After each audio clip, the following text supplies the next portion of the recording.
Je m'appelle Lahsnaït Mouah, originaire de Qla'at Mgouna, de la région de la vallée du Dadès. Bon, c'est là-bas, c'est-à-dire à la vallée de Dadès où j'ai fait ma formation primaire, à l'école primaire, un peu aussi de secondaire. Et après, au collège, à partir du lycée ou quoi, c'est à Ouarzazate. À Ouarzazate sur 2 ans, et je termine aussi à Marrakech pour avoir un bac à l'époque économique, de la série économique, en 1980. Et après, c'était à la faculté, toujours dans la même série sciences économiques, où j'avais eu ma licence. Et après, j'ai travaillé 2 ans et demi dans le cadre du service civil, après intégration dans l'enseignement général. Je faisais prof de comptabilité, de gestion et initiation informatique.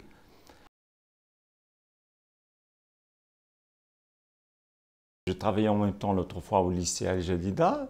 En même temps, j'intervenais dans une école privée comme enseignant vacataire. Et c'est une école pigée sur Al Jadida. Voilà. Et après, le patron, c'est-à-dire, m'a proposé, l'idée, c'est venu normalement de mon patron de l'époque. Il m'a proposé de gérer une école à lui qu'il va créer dans la région de Jadida, Sidi Ben Nour. Mais je lui ai dit que je dois rentrer tout de suite à Ouarzazate, etc. Bon, il m'a dit sur Ouarzazate, il n'y a pas encore un pouvoir d'achat, etc. Mais moi, j'ai risqué cette aventure avec un ami. On était deux au départ et on a créé depuis 88-89. Et à l'époque, normalement, c'était dur. Personne, à l'époque, je vous racontais qu'il n'y a qu'un seul ordinateur dans la province de Ouarzazate qui appartenait à l'époque à l'office. À l'ORMVA de l'agriculture. Nous sommes à la 22e promotion. 22e promotion. Au départ, on a commencé avec une 50aine de personnes. Actuellement, on reçoit chaque année les environs de 300 personnes. Juste l'année dernière, on a commencé une nouvelle, c'est-à-dire un autre volet, c'est de la formation supérieure. C'est l'enseignement supérieur.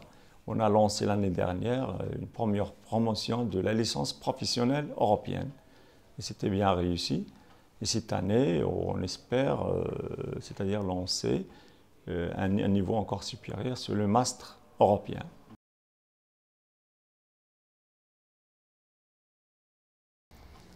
Je constate que Ouarzazate, dernièrement, commence à devenir un site. Et ça, je pense qu'il va le devenir surtout si, c'est-à-dire tous les responsables et tous les gens de Ouarzazate, ils participent sérieusement. Et surtout dans quelques secteurs qui connaissent un épanouissement, mais qui demandent encore un effort considérable pour aller loin. Ouarzazate a presque des atouts pour se développer, vu son climat, vu ses hommes, vu l'espace qu'on a, vu le côté écologique et culturel aussi de Ouarzazate. Il y a un problème des issues. Par exemple, le col de Tishka, c'est-à-dire même si on n'est pas loin de Marrakech, c'est-à-dire c'est difficile. Il y a un trajet difficile. Si jamais il n'y aura pas qu'on ne pense pas au tunnel sérieusement, il y aura un problème. C'est-à-dire le chef-lieu de la région, par exemple, Agadir, ça pose aussi des problèmes. C'est-à-dire la voie de Taroudan à Ouarzazate n'est pas encore achevée et ça pose d'énormes problèmes pour les transactions. Et donc, si on espère, ou bien si on travaille sérieusement à réduire ou à éliminer ces problèmes, Ouarzazate, sûrement, ça va se lancer très très bien.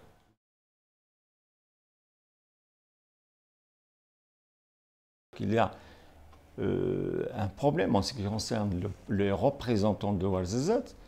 Il y a un problème en ce qui concerne les gens de Ouarzazate. Tout le monde discute. On discute par exemple en petits groupes, etc. Mais le problème, c'est qu'il n'y a pas quelqu'un, un dynamo, ou bien une locomotive, ou bien une personne qui peut regrouper tous ces efforts, ou bien qui peut regrouper les idées de tous ces gens, et pour tracer un chemin pour aller tout de suite, et pour qu'à court terme, réaliser un décollage. Mon avis, c'est pas d'attendre les élections, parce que si on attend les élections, peut-être il y aura une évolution, mais si jamais on attend, c'est-à-dire on attend simplement le côté politique des élections, on s'en sortira jamais. Mais il fallait voir d'autres côtés, c'est-à-dire même des gens, parce que la plupart des gens qui peuvent faire quelque chose ne participent plus aux élections.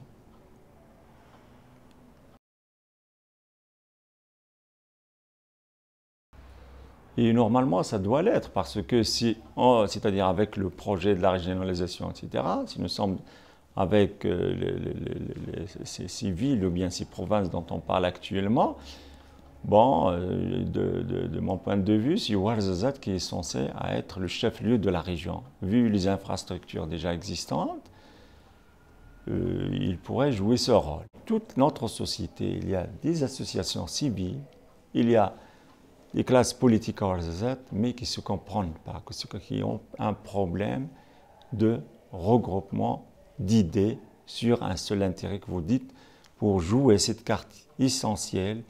Et une dernière carte, si on la perd, peut-être que c'est la fin de la ville, ou c'est la fin de Ouarzazate. Ça restera ainsi, si ça ne démarre pas en arrière, là, il n'y aura jamais d'avancement.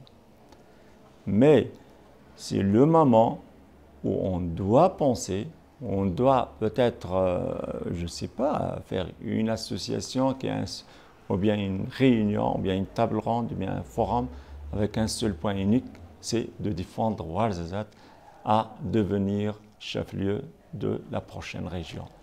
Et on va poser bien sûr avec tous nos dossiers et tous nos points forts et avec les projets qu'on entend actuellement qui se mettent à se réaliser et qui peuvent nous rajouter bien sûr des grandes choses à pousser dans ce sens. Si on parle par exemple d'énergie avec tout ce qu'on dit d'ici 2014, c'est-à-dire c'est le début des projets, etc., avec un institut qu'on parle, peut-être qu'il sera réalisé prochainement, et peut-être en collaboration de l'Union européenne toujours, en relation des énergies renouvelables, il y aura un grand institut sur Ouarzazate, et je crois que le terrain déjà est accordé.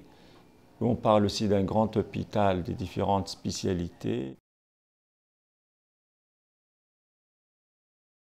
Avec le tourisme qu'on a actuellement, avec son développement, mais dans un autre sens, un tourisme écologique. Tourisme écologique ou dans la plupart, c'est-à-dire dans les environs de Ouarzazate, les petits oasis ici, avec plein de maisons d'hôtes, avec une agriculture écologique et biologique, avec, je parle des alentours, avec aussi au centre de Ouarzazate, avec un grand institut des mines, parce que nous sommes une région minière. Je rêve à voir Ouarzazate aussi avec, c'est-à-dire avec des complexes, c'est ça, au moins 2-3 complexes d'animation touristique. Si on parle des touristes, du tourisme, on parle aussi c'est-à-dire on pense aussi, parce qu'une grande partie des gens d'Ouarzazate, des milliers, vivent à l'extérieur. C'est-à-dire ce qu'on appelait autrefois les immigrés, les Marocains de l'étranger. Ils viennent en milliers. On les voit chaque été sur Ouarzazate, mais il n'y a pas d'animation, il n'y a rien. Et ils s'attachent à leur famille. On a cet attachement aux familles, ils veulent rester à côté de leur famille, passer leur congé à côté de leur famille, mais il n'y a pas suffisamment de piscines, il n'y a pas suffisamment de complexes d'animation touristique, il n'y a rien. Même que simplement on pense de temps à l'autre, chaque week-end, à faire un ahwaj ou quelque chose comme ça, mais c'est très insuffisant. Il fallait c'est-à-dire des établissements d'animation permanents. Il fallait des parcs des jeux pour nos enfants. On sait d'ici même, pas 50 ans, d'ici 10 ans, on aura un problème. Et on le sent actuellement même. Pour nos enfants, il n'y a pas des lieux où passent leurs loisirs. Il n'y a pas de lieu d'animation sur Ouarzazate. Et ça manque aussi, je rêve toujours à ce que Ouarzazate, d'ici quelques années, aura Ce n'est pas une ceinture verte, deux ceintures vertes. Et trop d'espace vert à l'intérieur. Parce que ce qui pose de problème pour les autres régions, pour les autres villes, par exemple, si l'eau, si l'irrigation, mais chez nous, on n'a pas ce problème. On a un barrage à côté, et même ce lac, je rêve à être exploité prochainement. Dans le cadre, bien sûr, des sports, des activités touristiques, de l'animation, etc., etc., etc. C'est la communication. C'est la communication. Bon, on a tout, mais il fallait savoir le revaloriser. Il faut revaloriser le secteur, c'est-à-dire touristique, le secteur du cinéma, je viens de dire ça, les produits de terroirs locaux et le côté culturel. On a une diversité très diversifiée, c'est-à-dire le côté culturel à Ouarzazate, mais on ne l'exploite pas, c'est-à-dire pour l'animation ni pour d'autres choses, alors qu'il est exploité ailleurs.